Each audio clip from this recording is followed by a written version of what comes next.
ingresos han tenido lugar en el aeropuerto de Caracas. Inicia una nueva etapa. If you come illegally, you will now be removed.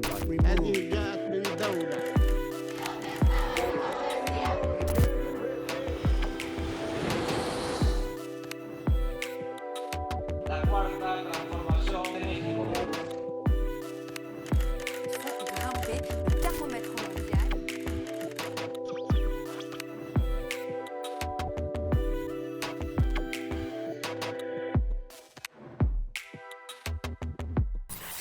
Muy buenas noches. Es un placer conducir para ustedes una edición más de Mextranjeros. Como nuestros seguidores saben, en este programa invitamos a periodistas de otros países que viven en México para analizar la noticia nacional e internacional. El mundo se agita y abril no es la excepción. Para iniciar, por el caos que han generado las declaraciones de Donald Trump sobre su política arancelaria. En México, Claudia Sheinbaum turnó al Congreso sus propuestas de reforma a la Ley de Seguridad Nacional. Veremos eso y también las fracturas que se insinúan en el partido Morena, su partido, a 6 meses de iniciada la presidencia. Los dejo con las portadas internacionales que ha preparado nuestro equipo para dar una idea de lo más relevante que ha sucedido en el mundo en este mes de abril y volvemos inmediatamente después para dialogar con nuestros periodistas invitados. El pasado 13 de abril falleció el escritor peruano Mario Vargas Llosa, quien dejó un legado literario que lo consagra como uno de los grandes narradores del siglo XX. Galardonado con el Premio Nobel de Literatura en 2010 por una obra que incluye La ciudad y los perros y La fiesta del chivo, su figura también generó gran controversia por su ideología política de derecha y su respaldo público a líderes acusados de autoritarismo como Jair Bolsonaro y Keiko Fujimori. El pasado 13 de abril se llevaron a cabo elecciones presidenciales de segunda vuelta en Ecuador. El actual mandatario, Daniel Noboa, impulsado por su discurso conservador, se impuso ante la correísta Luisa González. La candidata opositora rechazó los resultados, denunciando un supuesto fraude electoral, mismo que fue descartado por observadores internacionales. Los presidentes Donald Trump y Nayib Bukele se reunieron para consolidar un acuerdo por el cual El Salvador aceptaría recibir en su megacárcel a migrantes deportados desde Estados Unidos, incluyendo a ciudadanos estadounidenses condenados a cambio de un pago anual. Este pacto ha generado controversia, especialmente tras la deportación errónea de Kilmar Ábrego García, un salvadoreño residente legal en Estados Unidos, quien fue enviado al CECOT a pesar de contar con protección judicial contra su expulsión. Millones de personas en Estados Unidos participaron en las protestas Hands Off para manifestar su oposición a las políticas del presidente Donald Trump. Las manifestaciones se llevaron a cabo alrededor de toda la Unión Americana para denunciar el descontento de la población por los recortes a programas sociales y de salud, los despidos masivos de empleados federales, los ataques a inmigrantes y personas transgénero y la creciente influencia del empresario Elon Musk en el gobierno. La empresa de transporte aeroespacial Blue Origin realizó un vuelo suborbital con una tripulación compuesta exclusivamente por mujeres, incluyendo a la cantante Katy Perry. La atención mediática se centró en las celebridades a bordo, eclipsando el trabajo de científicas e ingenieras que contribuyeron a que este viaje fuera posible, lo que generó críticas sobre cómo la narrativa publicitaria desvía la atención del verdadero empoderamiento femenino.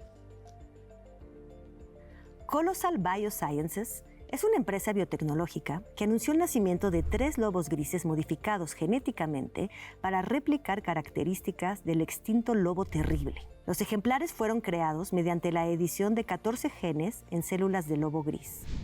Aunque no contienen ADN directo del lobo extinto, este avance ha generado debates éticos y científicos sobre la desextinción y sus implicaciones. El Papa Francisco falleció el pasado 21 de abril a los 88 años tras enfrentar complicaciones por una neumonía bilateral. Primer pontífice latinoamericano y jesuita, destacó por su visión progresista, al promover la inclusión de mujeres inmigrantes y mostrar apertura hacia la comunidad LGTB. En los últimos meses condenó enérgicamente los ataques israelíes en Gaza, calificándolos de crueldad y una afrenta a la dignidad humana.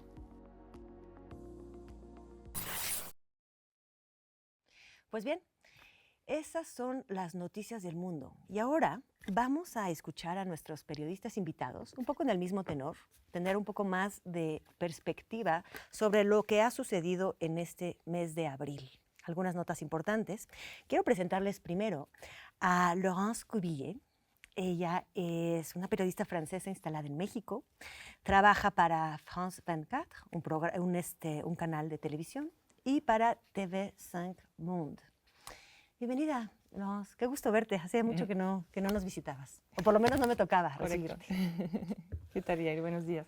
Pues sí, hoy quisiera hablar de algo que vieron tal vez los aficionados de fútbol que estuvieron viendo el partido Toluca-Cruz Azul este fin de semana y que de repente les tocó ver en el momento de comerciales a un spot anti-inmigración de parte de Estados Unidos, donde aparece la secretaria de Seguridad de Estados Unidos, Kristi Noem, diciendo a las personas que quisieran entrar a Estados Unidos de forma ilegal que mejor no lo hagan ni lo piensen, esas son sus palabras, porque no van a aceptar criminales en Estados Unidos. Ahí vemos obviamente pues, el amálgama completo, ¿no? Entre migración y criminalidad. Este spot vino acompañado de imágenes de cientos de migrantes brincándose una valla, una barda, cruzando el Río Grande, etcétera.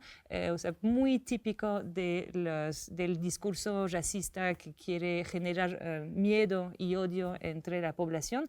Y la pregunta es, ¿cómo acabó este spot en Televisa? O sea, en televisión mexicana. Hubo indignación, obviamente, en redes, pero ¿de dónde se permitió difundir este spot? Por el momento no ha habido explicación de parte de Televisa.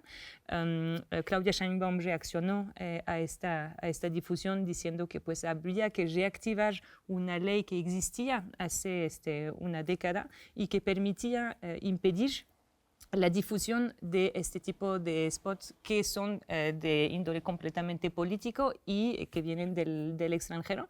Y ahí pues lo preocupante es que se sigue difundiendo esta ideología ya sin fronteras a través de redes, pero también estamos viendo a través de televisión abierta, que es muy preocupante.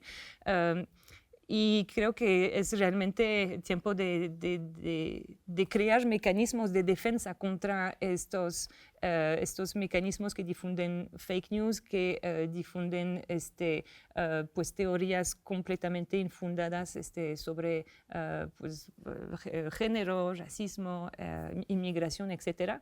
Me da mucho gusto, de hecho, que nuestro colega aquí presente tenga un programa que se llame Sin Muros, porque sí, pues hay que organizar un poco el contraataque contra esta ideología que está cada vez invadiendo más el espacio público y el espacio de opinión. Claro, es el tema es hacia qué levantamos muros ¿no? Como que hay cosas que circulan muy fácilmente, como este mensaje de gobierno. Es bastante increíble que puedan directamente desde Estados Unidos difundir mensajes en México. Hay que poner paredes a algunas cosas y derribar los muros para otras. Muchas gracias, Laurence. Tengo a mi izquierda al grandísimo Pablo Ferri.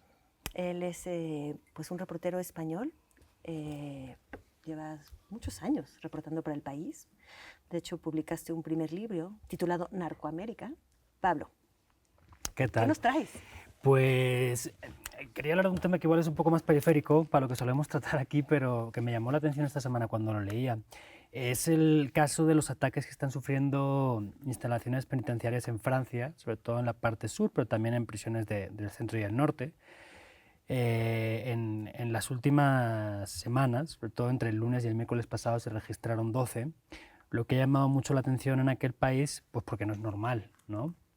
No ha habido como ataques muy graves que hayan obligado a el cierre de las instalaciones o a que hayan permitido la huida de nadie, pero para un país acostumbrado o poco acostumbrado a este tipo de situaciones, pues ha llamado la atención. Allá apuntan dos motivos, todavía por comprobar, porque apenas están tratando de entender qué ha pasado. Pero por un lado señalan noviembre de 2024 como posible origen de todo este asunto, porque fue entonces cuando el gobierno de Macron ya lanzó su particular cruzada contra el narcotráfico en el sur, en Marsella, ¿no? Que es un punto clásico de de entrada de drogas al país, por el puerto de Marsella, etc. Y por otro lado, la situación de hacinamiento creciente en algunas prisiones, ¿no? En Francia, hasta donde yo leí, hay algo más de 150 prisiones de diferentes grados de seguridad, dependiendo del tipo de reos.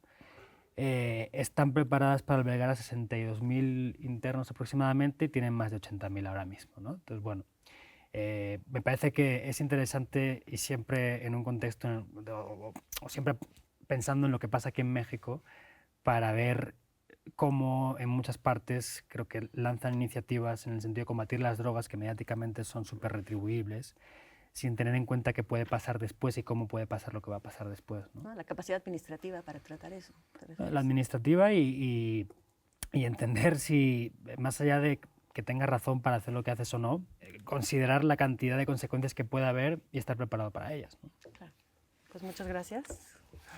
Suena conocido eso de que no hay lugar en las prisiones. Hay cosas que no deberíamos de andarnos copiando de nación a nación.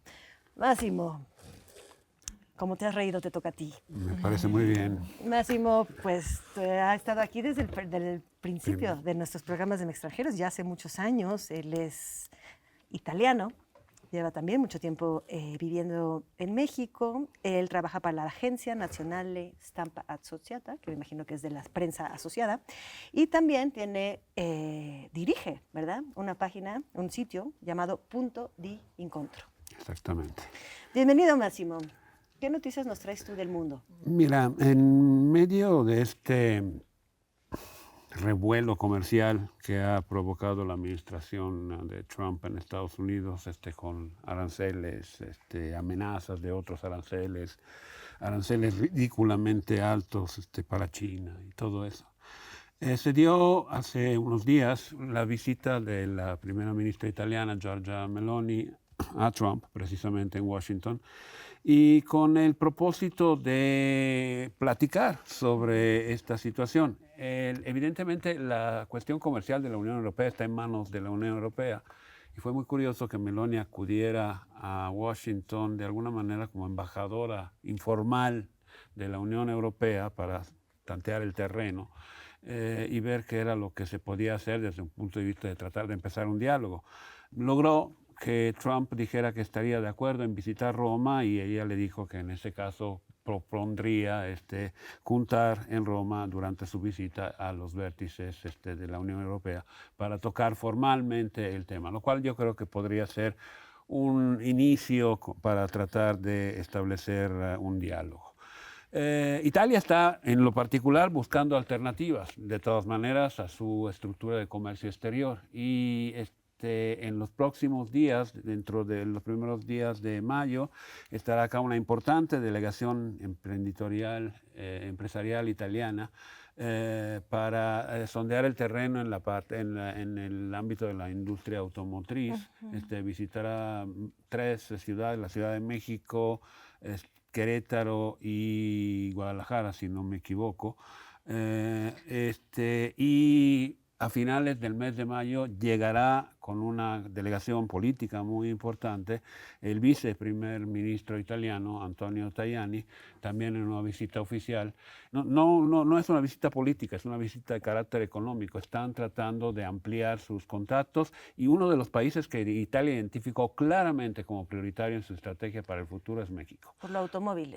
Para la industria en general, la primera delegación va a dedicarse al sector automotriz, pero Tajani va a ampliar esto. El contacto va a ser, evidentemente, va a haber reuniones con la Presidenta y con el ministro de Economía, pero se prevé un fórum de negocios entre los dos países para esos días. Y creo que se está tratando de ampliar la presencia de Italia aquí en México, que no es fácil para Italia. Italia es un país que tendencialmente quiere producir en Italia y exportar. El gobierno mexicano quiere que se produzca acá. Van a tener que ponerse de acuerdo en ese sentido. Bueno, también es un poco, quizás habría también que detenerse un poquito en el hecho de que sea Meloni la representante oficiosa o simbólica o autoadjudicada, de Europa, cuando pues conocemos también que es muy conservadora, muy antimigrante, quizás por eso también. Por eso, ¿no? uno de los motivos por los cuales creen que haya sido escogida de alguna manera es precisamente por las afinidades ideológicas que puede haber, que no creo que sean tan afines o tan extremistas, pero bueno, hay un principio que sí los identifica. Bueno, pues muchas gracias, Máximo. Gracias a ti. Y bueno, last but not least, Espero. nuestro queridísimo Kurt Hackbarth. Él viene de Connecticut, Estados Unidos, ha escogido México como su patria de elección, trabaja para Jacobin Magazine y también tiene un programa, como lo mencionó Laurence, en Canal 11, que se llama, ¿me recuerdas? Se llama Sin Muros. Sin Muros, Sin Muros. Bienvenido, Kurt. Pues muchas ¿Tú gracias. ¿Qué nos cuentas del mundo como está? Bueno, un saludo a todos. Gracias por el espacio. Pues yo quisiera volver a tocar un tema que parece que está intentando desaparecer de los titulares, que es el caso de la elección en Ecuador, ¿no? Que vimos recientemente, el caso de la segunda vuelta entre Daniel Noboa y Luisa González, ¿no? Y todas las irregularidades, ¿no?, que rodea esta elección, ¿no? Luisa González declaró que hubo fraude, ¿no? Pero esto obviamente no impidió que varios países reconocieran los resultados de la elección muy rápidamente, entre ellos incluso algunos gobiernos nominalmente progresistas de América Latina como Brasil y como Chile, ¿no? Obviamente Marco Rubio, el secretario de Estado de Estados Unidos, muy rápidamente, ¿no?, reconoció este resultado, la segunda vuelta, a pesar de esas irregularidades, ¿no? Empezando con las encuestas antes de la elección mostraban una elección muy reñida y también las encuestas a boca de urna. Los tres importantes muestran una elección muy reñida, para nada una diferencia de 11 puntos. Para nada una diferencia de 11 puntos.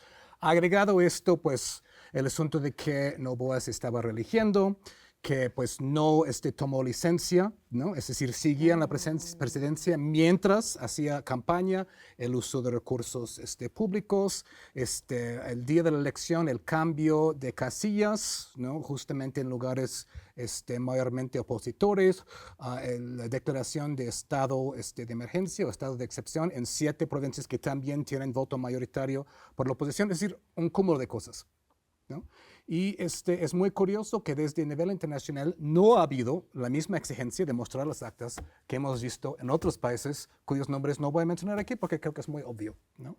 Entonces es interesante y triste que están avalando el asunto en Ecuador. Pues sabemos quién es Noboa, es hijo multimillonario de el hombre más rico de Ecuador, que hizo su fortuna a través de la industria de plátanos. Obviamente nació en Miami, ¿no?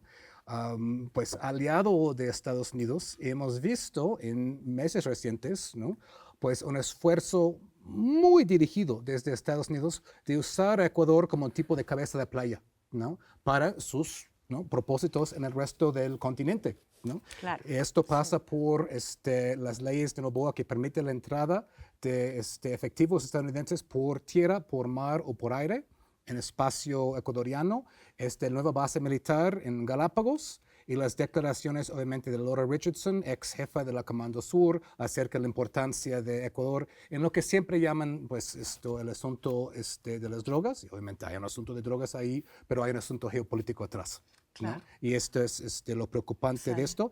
Y nada más para cerrar, pues vemos un esfuerzo de Trump de ir haciendo outsourcing con diferentes países para diferentes propósitos. Para El Salvador, pues los gulags y la extensión del complejo militar industrial carcelario, usando Ecuador, ¿no?, como se usaba Guantánamo en su momento. Y ahora el asunto de Ecuador, el mismo Marco Rubio, cuando reconoció el resultado de la elección, dijo que pues Ecuador va a ser de utilidad o de ayuda en Estados Unidos en los casos de Venezuela y de Haití. ¿Qué querrá decir con eso? Veremos. Híjole, muchas gracias, Kurt. Vamos a hablar de Trump justamente en el bloque siguiente. Gracias a todos por darnos un concentrado de lo que son pequeñas probadas concentradas de lo que sucede en nuestro mundo.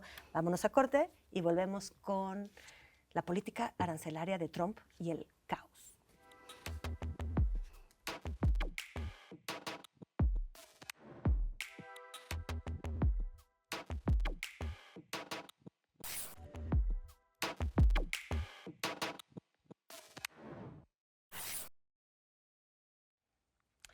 Pues estamos ahora sí abriendo un debate, nuestro primer tema. De por sí la economía es algo que, la macroeconomía es algo difícil de comprender para la mayoría de nosotros, los ciudadanos del mundo, pero ahora hay un ambiente de confusión, anuncios de crisis, de guerras mercantiles, en fin. Vamos a tratar de poner un poco de orden o algunos puntos, aunque sea para podernos guiar en torno a este tema. Y como pudieron quizás apreciar, ¿no? Máximo se interesa por la economía. Y entonces quisiera quizás lanzar el debate preguntándote, Máximo, si hay un loco al mando en Estados Unidos, como algunos dicen, o hay una base sostenible en esta política arancelaria que pretende instaurar Trump. Yael, desde el punto de vista estrictamente económico, es difícil encontrarle sentido a lo que está haciendo Trump, francamente. Cualquier país del mundo con sueldos razonables podría a lo mejor intentar una política similar para traer producción a su propio país, pero Estados Unidos es el tercer o cuarto país con los sueldos más altos del mundo.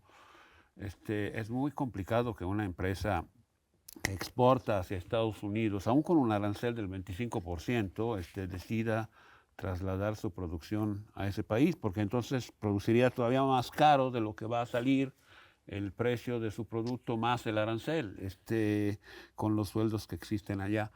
Y además no podría seguir atendiendo al público estadounidense en las mismas condiciones que antes, y además esa producción no la podría exportar a ningún otro lado porque sería demasiado cara para el resto del mundo. Entonces, no parece una política sensata desde el punto de vista económico. Ahora, todo el mundo está viendo que Trump está utilizando esto como un arma para negociar con los países casi uno por uno otros tipos de acuerdos, evidentemente. Lo está haciendo con el propio México. Comentábamos hace rato de que evidentemente Europa está de acuerdo en sentarse con Trump para poner sobre la mesa de qué se trata, de qué quieres hablar, ¿no? Hay productos europeos que sencillamente no pueden ser producidos en Estados Unidos independientemente del costo de la mano de obra. Todas las denominaciones de origen no se pueden producir en Estados Unidos. Pero bueno, eso, las denominaciones de origen son sobre todo para productos agrícolas, productos consumibles. Coñac, todo ese tipo de cosas, todos los productos que vengan, que se exporten de Europa a Estados Unidos, tienen un arancel suspendido ahorita de 25%, pero que está sobre la mesa para que se vuelva a poner en marcha. Entonces, esta suspensión temporal sirve para abrir la mesa a un diálogo sobre, evidentemente, temas que no son de carácter estrictamente económico. Quiero subrayar otra cosa. Hay países que dependen muchísimo de las exportaciones o del comercio exterior. Y los dos protagonistas, el cálculo se hizo con base en la suma de sus exportaciones e importaciones sobre el Producto Interno Bruto del país. Y los dos que están involucrados en esta guerra comercial y que resultan menos afectados son precisamente Estados Unidos y China. Estados Unidos depende 25%, ese cálculo da 25% para Estados Unidos, da 37% para China y da cifras muy altas para países como México. El caso de Europa da una cifra extremadamente alta, pero está sesgada por el hecho de que Europa comercia entre sí, adentro de Europa, sin aranceles desde que existe la Unión Europea. Pero vaya, los dos países que están más peleados en este sentido son teóricamente los menos vulnerables a estas guerras comerciales. El resto del mundo sí está sufriendo y evidentemente está dispuesto a negociar. Qué locura, ¿no? Esta idea de declaro la guerra y luego mando a la diplomacia. Y no al revés, ¿no? Es que Estados Unidos sí está vulnerable ante China, no solamente por los productos que importa, sino por la materia prima, ¿no? Los elementos, incluso minerales, ¿no? Rare earth minerals y todo eso. Por eso vemos a Trump que quiere poner aranceles estratosféricas contra China y luego empieza a hacer exenciones. Porque se da cuenta que no es tan fácil hacer un smartphone en Estados Unidos, no es tan fácil hacer un tablet ahí, ¿no? Pero China no ha dado marcha atrás a sus contraaranceles. Es interesante también que la delegación japonesa llegó el otro día a Washington para hacer su negociación, ¿no? Como bien dijiste, está intentando hacer negociaciones país por país. y salieron básicamente diciendo que Trump no pudo dar una justificación de por qué quiere poner aranceles. Es decir, ellos mismos no lo tienen claro. ¿Es una medida para reindustrializar el país? Bueno, buena suerte con eso, porque esto no es algo que pasó recientemente. Cuando yo estaba creciendo como niño en Connecticut en los años 80, el país ya se estaba desindustrializando, ¿no? Ya había ciudades casca en los Estados Unidos que había perdido toda su industria. Eso es algo que remonta décadas y no se va a revertir así nomás, ¿no? Es por el déficit comercial, pero el otro, al mismo tiempo, Estados Unidos es la divisa internacional. El precio por ser la divisa internacional es que tienes que tener déficits comerciales. No puedes tener los dos, porque el déficit comercial es la manera en que los dólares llegan al mundo. Es decir, no entienden conceptos básicos de economía su equipo, o Trump no está escuchando a la gente que sí lo sabe. O es nada más por presionar a países, como quiere presionar a México por el tema de fentanilo y por el tema de narcotráfico. Entonces, ¿es más bien para hacer presión política o es más bien para una estrategia económica? Pero es curioso, si es una estrategia económica, Goldman Sachs acaba de decir, obviamente, normalmente que ve favorable a los políticos de Trump, que Estados Unidos podría perder $90,000 millones en turismo y exportaciones ya muy pronto. Y cuando vemos que hay aranceles sobre acero y aluminio de 25%, cuando sabemos que los clavos y tornillos están hechos de acero, pues imaginamos la cantidad de caos que puede generar esto en la industria, ¿no? Y pues también creo que eso parte de una voluntad de Trump de reforzar su popularidad en su base electoral, con esta promesa de reindustrialización que de por sí económicamente tampoco tiene mucho sentido, dado que pues una economía desarrollada está desarrollando sus servicios, una economía de servicios, o sea, reindustrializar es algo un poco inédito, pero que corresponde a un sueño y a un canal de comunicación con su base electoral, de cierta forma, ¿no? Y el hecho de que ponga o no ponga aranceles, obviamente va a tener impactos tremendos sobre la economía, poner muchos países en riesgo de recesión, etcétera, incluyendo Estados Unidos. Pero más allá de esto, la zozobra y la incertidumbre que ha generado ya está haciendo daño, porque que haya o no aranceles, lo que hay de por sí en todo el mundo es incertidumbre. Entonces va a haber este fenómeno de contracción económica, porque pues es muy, muy sensato que los empresarios y las industrias estén pensando ahora, pues mejor no me atrevo, mejor no hago ningún movimiento ahora, mejor no invierto en mi nueva maquinaria, mejor no tomo riesgos, pues va a haber esta contracción de inversión que puede generar un caos durante varios años, más allá de si va a haber o no aranceles, que eso puede cambiar de una mañana a la otra, pues como nos ha acostumbrado a hacer el señor Trump, ¿no? Claro. Me parece que desde el punto de vista del relato sus argumentos son irrebatibles, ¿no? Quiero decir, no sé cuándo fue, pero hace una semana o 2 semanas decía algo así, que supongo que lo ha repetido antes y después, como que sí, que eran unas medidas duras, pero que había que sufrir, ¿no? Había que pasarlo mal un rato para luego estar bien, ¿no? Un mensaje súper fácil de entender para su base, evidentemente, y difícil de tumbar, porque bueno, como hasta dentro de un tiempo vamos a ver los resultados de lo que estoy implementando, pues bueno, con eso me contento y ya está.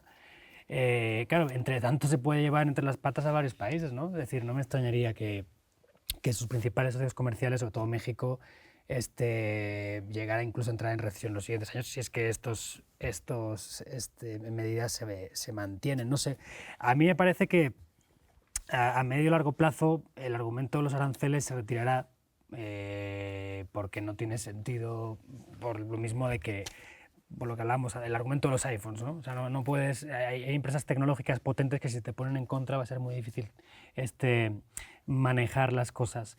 Y yo supongo que en la segunda parte del mandato veremos algo distinto, ¿no? Una política o un relato político que tenga que ver menos con la economía y más con la migración, que es mucho más fácil de manejar sin depender de los demás, ¿no? Con 2 o 3 socios a escala continental, Ecuador, El Salvador, que decía antes Kurt, y ya está, porque no tiene ningún sentido, vamos.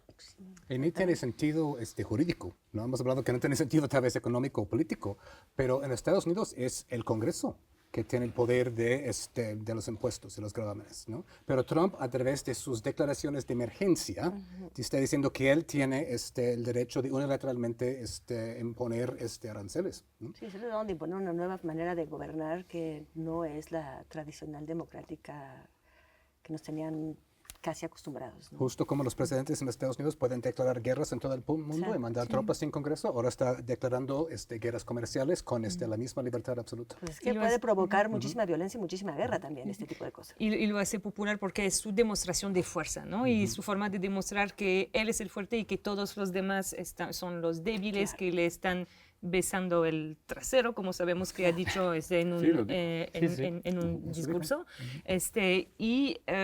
Eso también está tapando otras problemáticas urgentes que no está atendiendo en Estados Unidos y que les mantiene cierta franja de la población en una gran pobreza, como la crisis de la vivienda, el precio de las viviendas, el precio del acceso el costo del acceso a la salud, etc. Entonces, está un poco ocupando el espacio público con asunto de los aranceles como panacea, mientras, pues, para mejorar la calidad de vida de los estadounidenses, si realmente es lo que quiere hacer, hay otros asuntos urgentes que atender. Ahora, el hecho de que Sheinbaum y su gobierno no haya reaccionado como lo hicieron otros países poniendo contraaranceles y contramedidas, también es interesante porque ciertamente si un arancel tiene poco sentido desde el punto de vista económico, el contraarancel tiene todavía menos sentido, o sea, empeora las cosas nada más. Sirve como, digamos, demostración de que tú eres fuerte y yo soy más fuerte que tú. Desde el punto de vista político puede ser que tenga cierto sentido, desde el punto de vista económico absolutamente no. Y creo que este gobierno lo ha explicado bastante bien, diciendo, a ver, si ya se nos están complicando las cosas por los aranceles que ha puesto en Estados Unidos, si nosotros les ponemos aranceles de regreso, lo que vamos a hacer es encarecer los insumos para nuestra industria y eso definitivamente no nos conviene. O sea, no es una demostración de debilidad como ha querido decir la oposición en México y que toma cualquier excusa para poder atacar a este gobierno, evidentemente, sino sencillamente una demostración de sensatez ante una situación que no puede. Estoy de acuerdo También contigo, siento Pablo, que ante la no puede ser precipitación mantenida, ante los gritos, un poco de calma y un poco de sensatez, a mí no me suena nada mal. Exacto. Vamos a justamente poder hablar de nuestro gobierno, de la presidenta, en nuestro próximo bloque. Entonces, muchas gracias por hacer una introducción tan suave. Entonces, nos damos un pequeño corte y volvemos.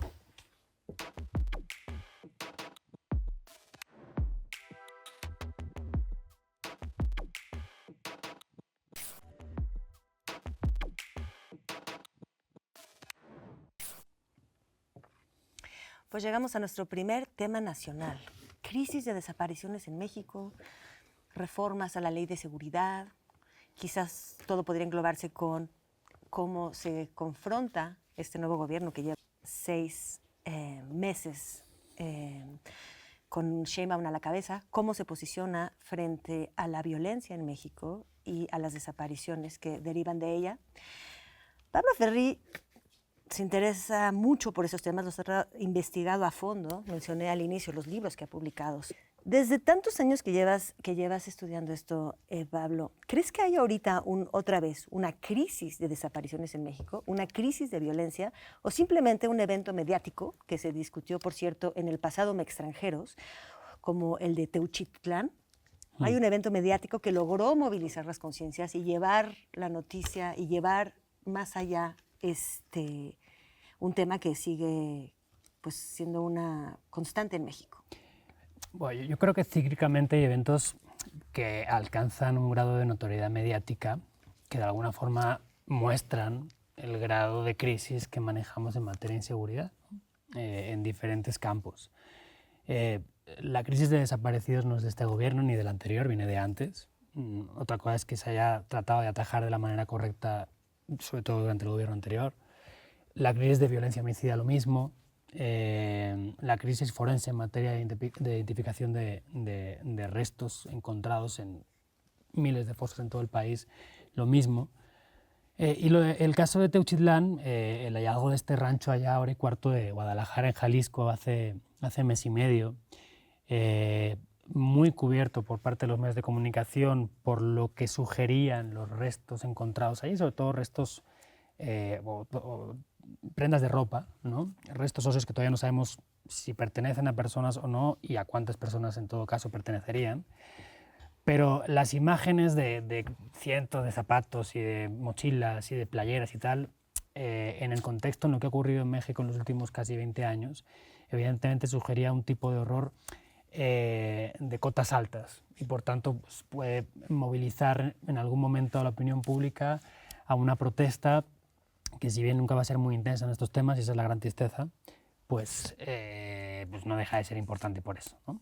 Entonces, bueno, yo creo que la crisis existe en diferentes campos, ámbitos, siempre en el contexto de la inseguridad y la violencia. Entiendo que el acercamiento del actual gobierno trata de ser distinto del gobierno anterior en el sentido de tratar de solucionar problemas de fondo.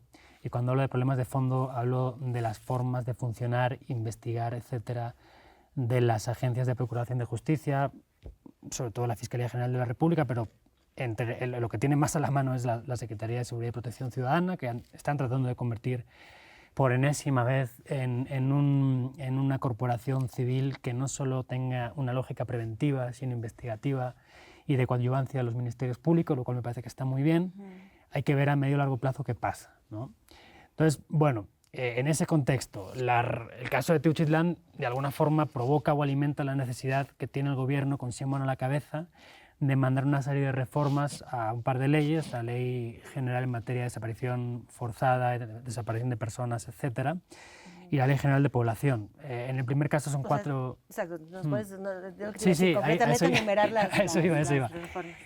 La primera reforma, la que plantea en materia de desaparición forzada, o en la ley, gira en torno a 4 ejes, principalmente. Por un lado, que eso me parece lo más complicado y lo más de fondo, que es plantear que las autoridades encargadas de la búsqueda, identificación, etcétera, pero sobre todo de la búsqueda, tengan una actitud más proactiva de lo que han tenido hasta ahora. Y eso, o sea, cualquiera que vaya a hablar con la mamá, el papá, el hermano, la hermana de una persona que esté desaparecida, siempre pasa igual, ¿no?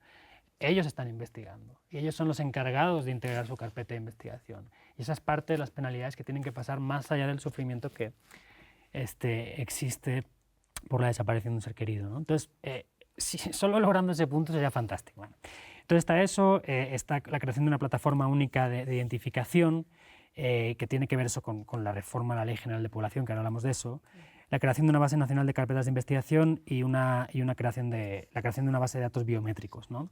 Es decir, Sheinbaum se mueve hacia o traslada su lógica científica de resolución de problemas desde un punto de vista científico a este tema también, lo cual me parece que es positivo, ¿no? A los colectivos, yo creo que ha habido reuniones de los colectivos con las autoridades estas semanas y ellos protestaban, pero bueno, ellos en general mantienen un espíritu combativo, creo que por razones obvias, pero yo creo que en realidad la reforma es buena, porque puede obligar por un lado a las autoridades a moverse más rápido de lo que lo han hecho, en el sentido de la búsqueda, y puede crear herramientas que pueden servir para buscar, identificar y saber exactamente cuántas personas siguen desaparecidas en el país, porque a día de hoy el gran fracaso de todo esto es que seguimos sin tener un número claro. Hay 72,000 cuerpos sin identificar. Esa es otra, sí. O sea, esa es una de las principales cosas que pues, está sobrepasado pues las personas que puede identificar está sobrepasado y puede ayudar un poquito. Ahora, a mí me parece que la reforma propuesta a los documentos de identidad es una sensación que yo llevo muchos años aquí en México. Y una cosa que a mí siempre me ha llamado la atención es el hecho de que la identificación oficial en México sea la credencial electoral. O sea, para empezar, todos los que estamos aquí, extranjeros, no tenemos. Sí somos extranjeros. Y todos los menores de edad no tienen. O sea, deja fuera una parte importantísima del país. En México, lamentablemente, es muy fácil desaparecer, hasta voluntariamente. O sea, es muy difícil que te encuentren. Puedes andar con documentos vencidos. Yo tengo una licencia permanente que tiene 10 años y tiene una dirección que ya no existe. No hay mucho cuidado en México para saber dónde está la gente. Y creo que es elemental de parte de un gobierno saber dónde están sus ciudadanos, porque si no, pues aunque quieras, no los vas a poder encontrar. y más si se te desaparecen. Claro. Tenemos menos de 2 minutos, entonces quería ver si alguien tiene una... Sí, pues lo que creo que lo que nos ha impactado a los que tenemos muchos años trabajando este tema es la falta de coordinación que había, la falta de registros nacionales, porque pues sabemos que durante muchos años pues los criminales desaparecían a personas e iban a echar los cadáveres en otro estado porque las fiscalías simplemente no se coordinaban. Y eso es un problema además sistémico que hace que a veces las fiscalías argumentan que no se pueden mover sobre el asunto de un hallazgo o algo así porque no hay una denuncia formal. Pero ¿por qué no hay una denuncia formal? Porque hay colusión entre las fiscalías y el crimen organizado. Entonces las víctimas se quedan con este miedo de denunciar. Entonces, mientras no rompemos este sistema, pues seguirá siendo algo que será muy difícil de resolver. Y mientras efectivamente tenemos 72,000 cuerpos sin identificar en los CEMEFOS de México, pues obviamente estamos en una crisis. O sea, mientras no se resuelva esto, es una crisis. Muy brevemente para cerrar, estoy de acuerdo que hay cosas positivas en la reforma. El público parece estar de acuerdo. El 92% aprueban a estas reformas. El asunto es que van a necesitar recursos, un valor para aplicar esas reformas, y también hay el asunto de privacidad ahí, ¿no? Es decir, obviamente sí, pues la idea es que más personas puedan acceder a cosas importantes de diferentes bases de datos, que es importante si estás en medio de una investigación y buscando un desaparecido. Pero, es decir, tiene este mismo problema, sobre todo en el contexto en que Kristi Noem, la directora de seguridad de Estados Unidos, dice que yo quiero estos datos biométricos de México, ¿no? Entonces, cuidado, ¿eh? Gran punto. Muchísimas gracias por traerlo. Muchísimas gracias, de hecho, a todos por esta iluminadora pequeña mesa de debate. Se nos fue el tiempo rapidísimo. Todavía tenemos un tema más, no se depriman. Aquí seguimos. Vamos a un corte y volvemos.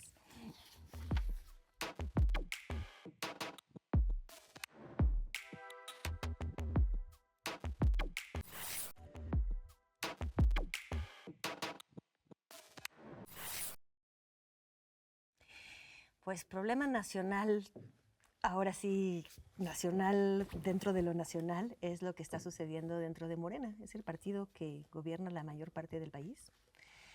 Y se nota, por lo menos a través de los titulares, a través de las noticias, que hay incomodidades, que se están moviendo fichas, que hay, algunos hablan de ruptura, algunos hablan de crisis. Y quisiera que Kurt, que tienes siempre el lente bien puesto sobre ese partido, nos dijeras qué pasa. ¿Hay de verdad un resquebrajamiento? ¿Es intrusión de la oposición? ¿Se fue AMLO y todo se cayó? ¿Qué está pasando? Pues ya llegamos a la sección del chisme, ¿no? Sociales, políticos. Sí, ¿no? Pues la última sección, ¿no?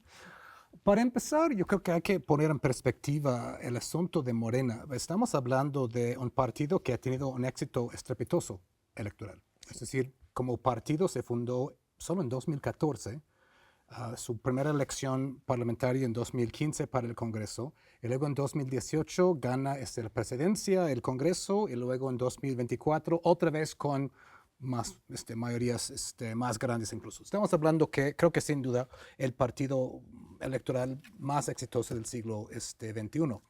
Dado esto, hay un problema, ¿no? Donde otros partidos han tenido la oportunidad un poco de encontrar sus pies con los reglamentos anteriores, pues poco a poco, Morena ha tenido que hacer esto sobre la marcha, ¿no? Desde gobierno, casi, solo 4 años después, ¿no? Entonces vemos ya lo que yo llamo un poco growing pains, o esos dolores de crecimiento del partido, que ahora estamos viendo en semanas recientes. Vaya, también había en el gobierno de AMLO. Pero ahora estamos viendo pues varios casos que hay que mencionar. El caso más sondeado fue el caso de la senadora Andrea Chávez, ¿no? Que muy obviamente está haciendo pre-campaña en Chihuahua, ¿no? En contra de la ley electoral, ¿no? Es decir, incluso poniendo su imagen en ambulancias y cosas así, ¿no? Andrea Chávez sabemos que pues está aliada con Adán Augusto, ¿no? Por ese lado, ¿no? También tenemos el asunto de un poco más oscuro, Ricardo Monreal y Pedro Aces, ¿no? Eje ahí, que ostentan demasiado poder dentro del partido. Y lo vimos Pedro Aces del CATEM, ¿no? Qué raro, un jefe sindical que está en contra de las 40 horas y que propuso una ley que se llama de la delegancia cobrada, perdón, que iba a permitir a los empleadores a deducir deudas de los cheques de sus trabajadores, es decir, que ellos se convirtieran efectivamente en casas de cobro, ¿no? Los empleadores, es decir, una ley estrepitosamente antitrabajador, ¿no? La presidenta pues intervino y dijo, pues yo voy a vetar esta ley si se aprueba, y murió el asunto, pero el hecho de que haya llegado hasta eso, esto no debió haber pasado. Luego tenemos el asunto de Hugo Eric Flores, lo conocemos como jefe del difunto Partido de Encuentro Social, este partido básicamente evangelista que estuvo en la coalición de AMLO en 2018, ahora es diputado de Morena, y este grupo de académicos a favor de Palestina lo acusan de estar promoviendo marchas básicamente pues, a favor del genocidio desde su escaño, ¿no? Y hubo pues todo un asunto acerca de eso. Y luego hay cosas un poco simbólicas ahí, ¿no? En esta gran concentración en el Zócalo hace varias semanas para oponerse de manera nacional a las amenazas de Trump, llega la presidenta al podio, pues muy anunciado, y ahí estaban pues los jefes de Morena, Luis Alcalde, Andy y varios más, el del Partido Verde, pues tomándose su selfie, ¿no? Mientras pasaba la presidenta enfrente. Todo eso dicho, nada de eso es lo suficientemente grave para provocar una crisis por sí solo. Pero lo que vemos es una acumulación de pequeñas cosas. Una acumulación de cosas. El asunto de Andrea Chávez, el asunto de Monreal, el asunto de Hugo Flores, pues lo del foto en el Zócalo, ¿no? Y ahora vemos otra vez la presidenta diciendo, aunque ella es la presidenta y pues tiene que haber una distinción muy tajante entre presidencia y partido, claro, para no regresar a pues, otros tiempos, ella dice que pues justo hoy va a enviar una carta a Morena para que pues, las cosas se pongan en orden. Y las cosas tienen que ponerse en orden dentro de Morena, sí o sí, ¿no? Morena tiene que estar a la altura de las circunstancias, tanto nacionales como internacionales en un momento de crisis, y no ser un lastre a la presidencia, ¿no? Y esto es algo que pues, hay que ver justamente porque, vaya, en Morena hay personas de la izquierda, hay personas del centro, hay personas de la derecha, incluso esos partidos de gran carpa que existen en los sistemas presidenciales porque no estamos en un sistema parlamentario donde tal vez habría tres diferentes partidos ahí. El sistema presidencial fomenta esos tipos de partidos grandes, pero al mismo tiempo pues tiene que haber contundencia. Y lo que vimos, nada más para cerrar ahí, en el primer gobierno de AMLO es que el público está dispuesto a perdonar esas cosas si ven que el partido avanza, que el gobierno avanza, que hay avanza, que hay leyes, hay avances ahí, como el salario mínimo, la ley outsourcing, las pensiones. Es decir, están dispuestos a perdonar ciertas cosas porque saben que la política no es de santos.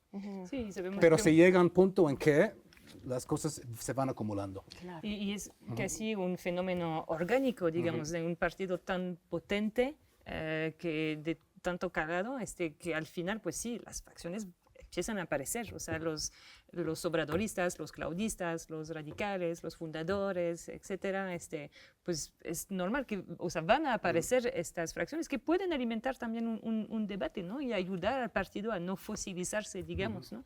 Pero efectivamente, creo que, pues, la presidenta Claudia Sheinbaum ha hecho muy bien de pintar su raya ahí, de realmente deslindarse, pero sí diciendo, pues, o sea, recalcando que pues efectivamente la senadora Chávez no podía hacer este tipo de cosas y que, o sea, me pintó ahí su raya, pero ella también, o sea, Sheinbaum está aprovechando un momento de unión nacional, digamos, o sea, unidos contra un bully, Donald Trump.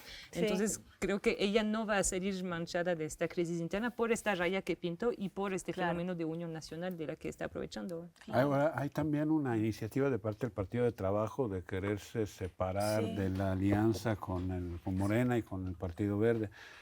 Yo creo que eso también de alguna manera es, o sea, fue tan abrumadora la victoria de Sheinbaum, de sus aliados, 60%, en términos generales fueron 60%, 30% para la oposición y 10% para el Movimiento Ciudadano.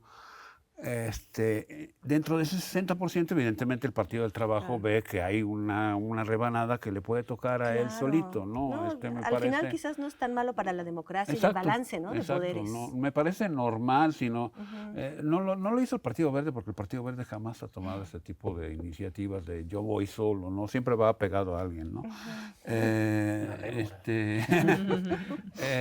Pero pues, el Partido del Trabajo, siendo además un partido de izquierda, claro, porque el Partido Verde también a veces es difícil definirlo desde el punto de vista ideológico, ¿no? Pero el pues Partido se creó del Trabajo, para apoyar otros partidos. pero el Partido del Trabajo es claramente un partido de la izquierda, dice, bueno, puedo llegarle a la misma población que votó por esta alianza, pero en forma separada en algunos estados y prepararme para eventuales posibilidades en el futuro. Me parece normal, ¿no? Pues el Partido del Trabajo no quieren que les quiten los pluris. Por eso están haciendo bronca ahora. No quieren que les quiten los pluris porque luego desaparecen del Congreso. Ese es su unitema en este momento. ¿no? De todas formas, no sé si... Me gustaba mucho la idea del growing pain que tú mencionabas, Kurt, pero no sé si en realidad estamos ante una cosa ya distinta. Es decir, hay situaciones de confrontación, y me refiero particularmente a toda la polémica en torno a Cuauhtémoc Blanco, ¿no? El diputado federal, exfutbolista, ídolo de masas, acusado por su media hermana de intento de violación, que yo creo que sí ha mostrado que hay unas diferencias de sensibilidades muy importantes en temas que son muy centrales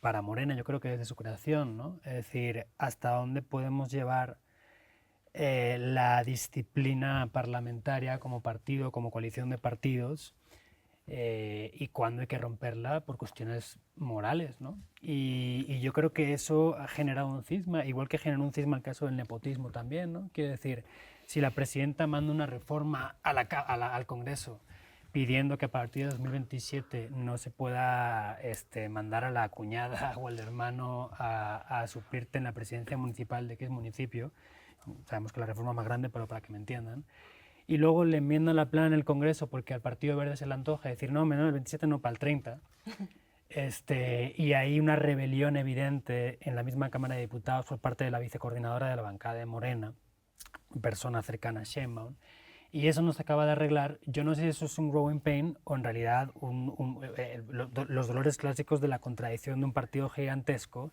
que aglutina una serie de sensibilidades que a largo plazo va a ser inmanejable, ¿no? Claro, el problema ahí es que se imponga, a mi entender, la sensibilidad que pone por encima de todo el acaparamiento de poder político. Y me refiero a gente tipo Monreal, el mismo Aces, Adán Augusto López, etcétera. Y pierda peso específico, ya no tanto en el partido, sino en las instituciones en las que está presente el partido con mucha fuerza, gente como Luisa María Alcalde, personas un poco de la cuerda más cercana a Sheinbaum, que mantienen postulados mucho más progresistas, a mi entender, en muchos temas, y no están donde están, entiendo, simplemente por acaparar poder. Pero bueno, es verdad que es muy temprano, es verdad que falta tiempo y que van a pasar todavía muchas cosas. Y vamos a tener muchos extranjeros en el futuro para seguir viendo cómo avanza esta situación. Se nos ha terminado el tiempo. Sé que es muy desafortunado porque sé que Kurt tiene muchas cosas más que decirnos. Sí, íbamos a discutir. Pero bueno, como he dicho, habrá menos de extranjeros. Va a haber un after de todos invitados. Jálense a TV UNAM. Último viernes de mes en la noche, after de extranjeros, todos invitados. Muchísimas gracias. Nos pueden, por supuesto, mandar sus comentarios en las redes sociales, los vamos a leer. Muchas gracias a todos nuestros invitados. Muchas gracias a ustedes que están ahí del otro de la pantalla. Muchas gracias al equipo técnico. Pues el próximo Mes Extranjero será el 30 de mayo, el último viernes de mayo. Estará con ustedes mi compañera Ixchel Cisneros. Se van a divertir también, van a pensar también, van a tener otra vez unas cosas que pensar acerca del mundo y de nuestro país. Muchas gracias, Extranjero, siempre aquí con la noticia.